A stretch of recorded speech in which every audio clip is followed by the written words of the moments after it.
Hello बच्चों, let's see the question and the question is A is a lighter phenol. ए हमारे पास कोई फिनॉल है और बी हमारे पास एरोमेटिक कार्बोक्सिलिक एसिड है। तो हम लोग सेपरेशन ऑफ मिक्सचर, हमें ए और बी को जो है उनको सेपरेट करना है।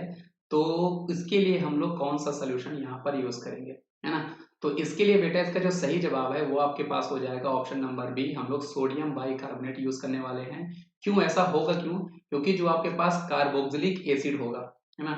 मैं यहाँ पर आपको एग्जांपल ले लेता हूँ, लाइटर एरोमेटिक, ये आपका एरोमेटिक कार्बोक्सिलिक एसिड हो गया। मैंने जनरल एक एग्जांपल लिया है। ये जो होगा बेटा, ये एक्चुअल में आपका सोडियम बाइकार्बोनेट से रिएक्शन करेगा और वो रिएक्शन करने के बाद ये आपको सोडियम सॉल्ट ऑफ एसिड दे रहा होगा, मतलब COO माइनस Na प्लस, और साथ में यहाँ पर आपका H2CO3 देगा, है ना। और ये जो हमें प्रोडक्ट मिलने वाला है, ये जो प्रोडक्ट होगा ये आपके इस सोल्यूशन में होगा सॉल्युबल। सॉल्युबल होगा क्योंकि ये आपकी रिएक्शन कर रहा होगा तो ये इसमें सॉल्युबल हो जाएगा, है ना। लेकिन वहीं पर अगर मैं आपके फिनॉल की बात करूं बेटा, मैं आपके फिनॉल की बात करूं, तो वो एक्चुअल में आपके सोडियम बाइकार्बोनेट के साथ रिएक्शन ही नहीं करेगा। सोडियम बाइकार्बोनेट के साथ रिएक्शन ही नहीं करेगा।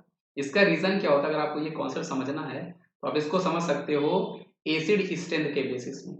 देखो, आपका ये जो कार्बोक्सिलिक एसिड होगा, इसकी जो एसिडिक स्ट्रेंथ होगी वो एक्चुअल में ज्यादा होगी H2CO3 के साथ बाइकार्बोनेट जो यहाँ पर हमें मिल रहा है, सॉरी कार्बोनिक एसिड।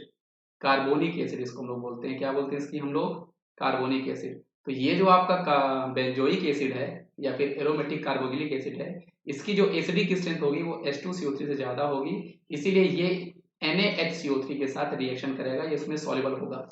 लेकिन आपका जो बेटा फिनॉल है, ये जो आपका फिनॉल है, इसकी जो एसिडिक स्ट्रेंथ है एक्चुअल में ये आपकी कार्बोनिक एसिड H2CO3 से कम है।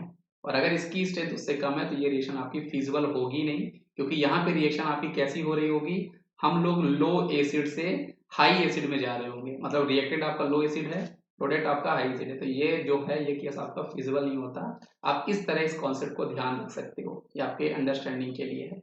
इसलिए इस क्वेश्चन का सही जवाब आपके पास ऑप्शन नंबर डी हो जाएगा, है ना। आई होप आपको ये कॉन्सेप्ट समझ में आया होगा बच्चों।